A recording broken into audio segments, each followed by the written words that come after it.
कठोपनिषद में तृतीय वल्ली का प्रकरण चल रहा है, जिसमें यमाचार्य नचिकेता को अध्यात्म की महत्वपूर्ण बातों को बता रहे हैं। 9वें श्लोक में यमाचार्य कह रहे हैं, विज्ञान सारथिर्यस्तु मनः प्रग्रहवान नरः सो अध्वनः पारमाप्नोति तद्विष्णोः परमं पदम। विज्ञान सारथि ही यस्तु, अच्छी बुद्धि अच्छा ज्ञान जिसका सारथी है। अच्छी बुद्धि वाले सारथी वाला जो रथी है, पूर्व में उन्होंने जो उपमा दी थी कि आत्मा तो रथी है, बुद्धि सारथी है, मन लगाम की तरह है, इंद्रियां घोड़े की तरह हैं और शब्द स्पर्श रूप रस गंध ये विषय घोड़े के मार्ग के समान है। तो बुद्धि की तुलना सारथी से की थी। यहां कह रहे हैं कि जो विज्ञान से युक्त सारथी वाला है और मनः प्रग्रहवान नरः, और अच्छी लगाम की तरह जिसके पास में मन है, अर्थात जिसका मन अच्छा है, ऐसा व्यक्ति, ऐसा साधक सह अध्वनः पारम आपनोति, वो इस मार्ग के पार को, अंतिम सिरे को प्राप्त कर लेता है। इस मार्ग में ये अंत तक पहुंच जाता है और तद विष्णोः परमं पदम, वह परमात्मा के परम पद को अर्थात मुक्ति को पा लेता है। इस श्लोक में यमाचार्य दो बातों के ऊपर जोर दे रहे हैं। एक तो हमारी बुद्धि अर्थात हमारा सारथी अच्छा होना चाहिए, ज्ञानवान होना चाहिए। वैसे तो हर सारथी कुछ ना कुछ जानता ही है, हर बुद्धि कुछ ना कुछ जानती ही है और जानने के कारण ही वो संसार के कार्यों को कर पाती है। लेकिन जिस बुद्धि की यमाचार्य कामना कर रहे हैं, उपदेश दे रहे हैं, वह विज्ञान युक्त होनी चाहिए, विशेष ज्ञान से युक्त बुद्धि होनी चाहिए। और दूसरा मनः प्रग्रहवान नरः, और अच्छी लगाम की तरह से अच्छे नियंत्रण के रूप में, अच्छे नियंत्रित रूप में जिसका मन है, ऐसा व्यक्ति। समाज के अंदर साधकों को, आध्यात्मिक व्यक्तियों को तरह तरह की साधना करते हुए हम देखते हैं। उद्देश्य तो सबका यही है कि हम ठीक रास्ते पर चलें और परम पद मुक्ति को प्राप्त करें, विष्णु के, परमात्मा के परम पद को प्राप्त कर सकें। और इसके लिए एक वर्ग है जो ज्ञान प्राप्ति में लग जाता है,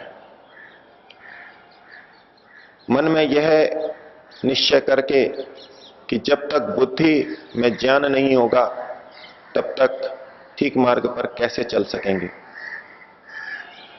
और वो ज्ञान प्राप्ति में लग जाता है, अपने सारथी को ज्ञान युक्त करने में लग जाता है। समाज का एक साधक वर्ग देखता है कि ये जो जानने वाले हैं, पुस्तकों को पढ़ने वाले हैं, बड़े बड़े विद्वान हैं, ये भी संसार में इसी तरह से भटक रहे हैं। तो ज्ञान की महत्ता वह नहीं है जितनी कि मनोनियंत्रण की महत्ता है।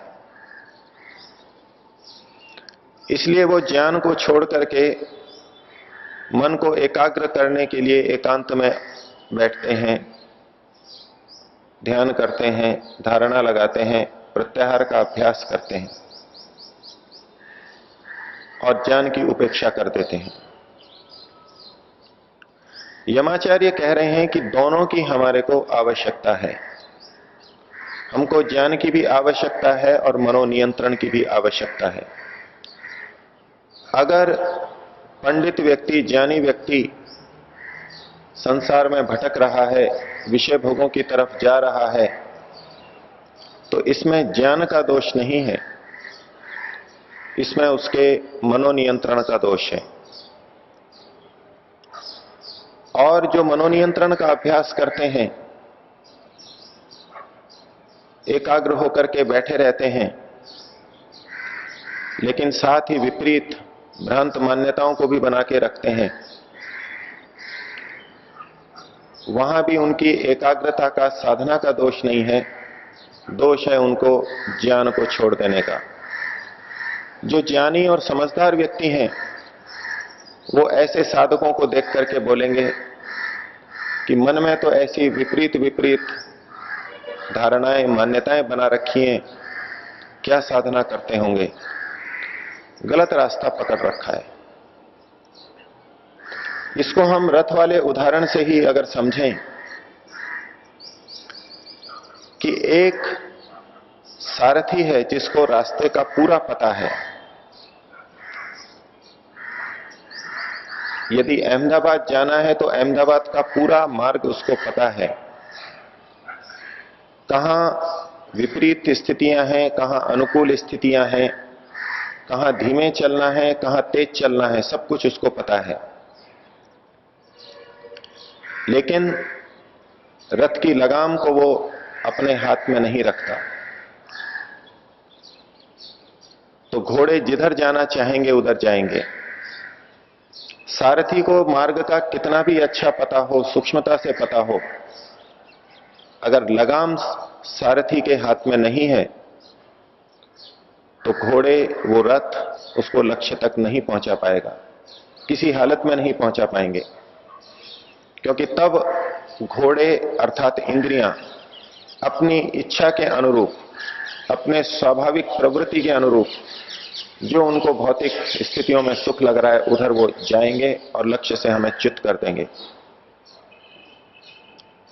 और इसके विपरीत एक ऐसा सारथी हो जिसने अपनी लगाम को, रथ की लगाम को भली प्रकार पकड़ रखा है, लगाम को ठीक तरह संचालित कर रहा है, लेकिन उसे यह नहीं पता है कि रास्ता कौन सा है। लगाम तो नियंत्रित है लेकिन रास्ते का पता नहीं है। तो भले ही हम मनोनियंत्रण का बहुत अभ्यास कर लें, लेकिन बुद्धि में अगर शुद्ध ज्ञान नहीं है तो भी हम लक्ष्य तक नहीं पहुंच सकते। इसलिए यमाचार्य ने कहा कि बुद्धि भी अच्छी हो और मन भी अच्छा हो, पूरी तरह नियंत्रित हो। अब बात आती है कि हमारे को पहले बुद्धि को शुद्ध करना है अथवा पहले मनोनियंत्रण करना है। रथ के उदाहरण से देखें, हम यात्रा पर निकल पड़े हैं और कहीं 2 या 3 मार्ग हमको दिखाई देते हैं, हम चौराहे पर पहुंच गए। प्रश्न उठता है कि किधर जाएं? लक्ष्य पता है कि अहमदाबाद जाना है, लेकिन सारथी को, चालक को पता नहीं है रास्ता कौन सा अहमदाबाद की तरफ जाता है। तो वहां सबसे पहला कर्तव्य हो जाता है कि हम किसी से पूछें अहमदाबाद की तरफ कौन सा रास्ता जाता है। दूसरा व्यक्ति कह सकता है कि अनेक व्यक्ति हैं जिनको अहमदाबाद का रास्ता पता है लेकिन वो जा नहीं पाते क्योंकि लगाम हाथ में नहीं है, इसलिए मैं तो लगाम को पकड़े रखूंगा। अब वो चौराहे पर खड़ा है, लगाम को पकड़ रखा है, पूछ नहीं रहा है।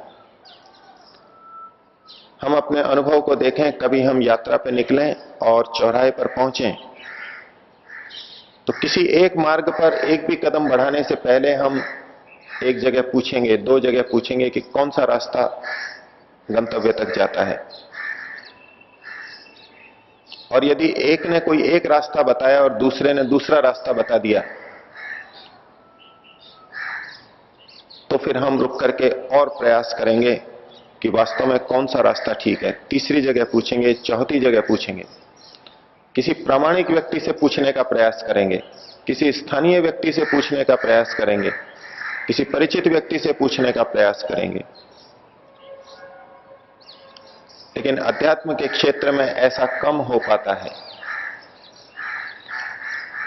हम रथ पे बैठे हैं, लगाम को पकड़ रखा है, और जो हमको मन में आ रहा है, जैसा किसी एक ने बता दिया, हम चल पड़े। जब दो व्यक्ति अलग अलग मार्ग को बता रहे हैं, तीन व्यक्ति अलग अलग मार्ग को बता रहे हैं, तो सबसे पहला कर्तव्य हमारा बनता है रुक करके ये निर्णय कर लें कि तीनों में से कौन ठीक है। और इसके लिए हमको समय लगाना आवश्यक है, और ये समय लगाना व्यर्थ नहीं हो सकता, व्यर्थ नहीं होता। अगर कोई अपने सारथी को ठीक रास्ते का निर्णय न करवाना चाहे और बस चलते रहना चाहे, तो उसके लिए विकल्प होगा कि तीन रास्ते हैं तो तीनों पे चल चल करके देख ले। पहले एक रास्ते पे चलता जाए कि अहमदाबाद आता है या नहीं आता है, पूछे किसी से नहीं, चलता जाए, और फिर कहीं दूर दूर तक अहमदाबाद का पता ना लगे तो लौट के आ जाए। फिर दूसरे रास्ते पे चले, फिर तीसरे रास्ते पे चले। हो सकता है किसी एक ठीक रास्ते पर भी वो चले और अहमदाबाद से पहले महसाना तक जाए, लेकिन देखे कि अब तक तो अहमदाबाद आया ही नहीं, संभवतः मैं गलत मार्ग पर हूं, तो उसी ठीक रास्ते से लौट करके वापस आएगा वो और दूसरे रास्ते पर चलेगा, और इसी प्रकार से अपना समय और श्रम व्यर्थ करता रहेगा। तो बुद्धिमत्ता इस बात में है कि पहले हम बुद्धि को, अपने ज्ञान को शुद्ध करें। इसलिए यमाचार्य ने पहले कहा विज्ञान सारथिर्यस्तु, विज्ञान जिसका सारथी है। और लगाम के नियंत्रण की बात तो बाद में आती है। तो क्या ऐसी स्थिति में हम मुक्ति तक के संपूर्ण मार्ग को सब कुछ जानने के बाद ही, सारे संशयों के निवृत्त होने के बाद ही चलें? और ऐसा करने लगे तो ज्ञात होता है कि वर्षों लग जाएंगे शुद्ध ज्ञान, ठीक रास्ता को पाने में। सारे संशयों की निवृत्ति होने तक तो बहुत दिन लग जाएंगे, बहुत वर्ष लग जाएंगे। तो क्या तब तक हम बैठे रहें? हमको रास्ता एक सीमा तक मोटा मोटा पता लग गया, ये दिशा है। अब जो और सहायक थोड़े थोड़े साधन हैं, छोटी छोटी सूचनाएं हैं, वो हमको चलने के बाद भी पता लग सकती हैं। हमको मुख्य मार्ग पता लग गया कि इस दिशा में अहमदाबाद जाया जाता है। अब मार्ग में किस जगह भोजन के लिए भोजनालय है, वो उस गांव के पहले है या गांव के बाद में है, ये छोटी छोटी बातें हैं जो रास्ते में हमको पता लग जाएंगी। रास्ते में भी हम पूछ सकते हैं। तो पहले ज्ञान प्राप्त करें और फिर कर्म करें, इसका यह तात्पर्य नहीं कि हम हर छोटी छोटी बात को पहले जानने की प्रतीक्षा करते रहें और चलने को टालते रहें। मुख्य मार्ग हमारे सामने स्पष्ट हो जाए तो हम बाकी छोटी छोटी बातों को तो चलते चलते भी जान लेंगे और आगे चल देंगे। तो हमारी बुद्धि भी अच्छी हो, ज्ञान भी अच्छा हो, और हमारा नियंत्रण भी हमारी लगाम के ऊपर हो। जो व्यक्ति गलत मार्ग पर चल रहे हैं, साधक जब अपने आप को गलत मार्ग पर चलता हुआ देखता है तो उसे मानसिक कष्ट होता है, और अपने को नियंत्रित करने के लिए वो तरह तरह की तपस्याएं करता है, उपवास करता है, विषयों से अपने को रोकता है। यमाचार्य यहां जो उपाय बता रहे हैं वो ये नहीं कह रहे कि आप विषयों को छोड़ दें, आप अपनी इंद्रियों को छोड़ दें, जो इंद्रियां गलत मार्ग पर ले जा रही हैं उनको छोड़ दें। वो तो बुद्धि और मन की बात कर रहे हैं, सारथी और लगाम की बात कर रहे हैं। जब साधक अपने को नियंत्रित होते हुए नहीं देखता तो तपस्या के रूप में भोजन छोड़ देता है, और जब भोजन छोड़ता है तो इंद्रियां और शरीर दुर्बल होते हैं, और जब ये दुर्बल होते हैं तो बुरे मार्ग पर चलने की गति कम हो जाती है, वो अपने को रोक पाता है। घोड़े के नाक में नकेल डाल रखी है, लेकिन यदि लगाम बच्चे के हाथ में हो तो घोड़ा लगाम के साथ उस बच्चे को भी खींचता हुआ ले जाएगा। बच्चे ने लगाम पकड़ रखी है, लेकिन घोड़ा उससे रुकेगा नहीं, बैल उससे रुकेगा नहीं, बैल उसको खींचता हुआ ले जाएगा। यदि हमारी बुद्धि कमजोर है, बुद्धि की समझ कम है, तो भले ही हमने मन की लगाम पकड़ रखी है, इंद्रियों का आकर्षण, विषयों का आकर्षण इतना रहेगा कि वो हमको खींचता हुआ ले जाएगा। और जब ऐसा साधकों के साथ में होता है तो वो देखते हैं कि ये बैल, ये घोड़ा बहुत शक्तिशाली है, मेरे को खींच के ले जा रहा है, ये इंद्रियां, ये शरीर बहुत शक्तिशाली है, मेरे को विषयों की तरफ ले जा रहे हैं, तो उसको उपाय सूझता है कि इनको दुर्बल कर दो। दो दृष्टि हो सकती है, एक ये दृष्टि कि अपने को सबल बना लो, और एक ये दृष्टि कि इस घोड़े को, बैल को, इंद्रियों को दुर्बल कर दो, उसको खाना देना बंद कर दो। घोड़े और बैल को जब खाना देना बंद करेंगे तो धीरे धीरे कमजोर होगा और वो वश में आ जाएगा, और वो बच्चा अपनी सफलता पे प्रसन्न हो सकता है। लेकिन इस प्रसन्नता से उसको मिलेगा क्या? ठीक है, विपरीत मार्ग पर जाने के लिए तात्कालिक रूप से कुछ रोक पाएगा, लेकिन जो लंबी यात्रा करनी है, वो घोड़ा, वो बैल लंबी यात्रा के लिए बलवान रह पाएगा? और अगर कुछ चल भी पाया तो धीरे धीरे चलेगा, लक्ष्य में न्यूनता आएगी। तो अपने आप को इस रूप में नियंत्रित करना, भोजन छोड़ देना, भूखे रहना, बिल्कुल एकांत में चले जाना, ये कुछ उस तरह के उपाय हैं जहां हम अपने बैल को, इंद्रियों को कमजोर करते हैं। लेकिन यमाचार्य कह रहे हैं कि अपनी बुद्धि को और अपने मन को बलवान करो, स्वयं अपने आप को बलवान करो। इंद्रियां जितनी बलवान हैं, परमात्मा ने दी हैं, उसको कृपा मानो और उनका उपयोग ठीक मार्ग पर चलो, ठीक मार्ग पर करो, तो हम मार्ग पर जल्दी पहुंच पाएंगे और ठीक तरह पहुंच पाएंगे। ये इंद्रियों का विषयों की तरफ आकर्षण, विषयों की तरफ प्रवृत्ति ईश्वर ने ऐसे ही नहीं बना दी। ये मुक्ति पे चलने के लिए हमारे लिए आवश्यक है, और इसका हमारे को सदुपयोग करना है। तो हमारा ध्यान बुद्धि और मन के ऊपर होना चाहिए, ना कि घोड़े को कमजोर करने के लिए या उसका आहार ही उसके सामने से हटा देने के लिए। यमाचार्य कुछ इसी प्रकार का संकेत यहां कर रहे हैं। तो जो व्यक्ति विज्ञान वाला है, नियंत्रित मन वाला है, वो मार्ग के पार चला जाता है,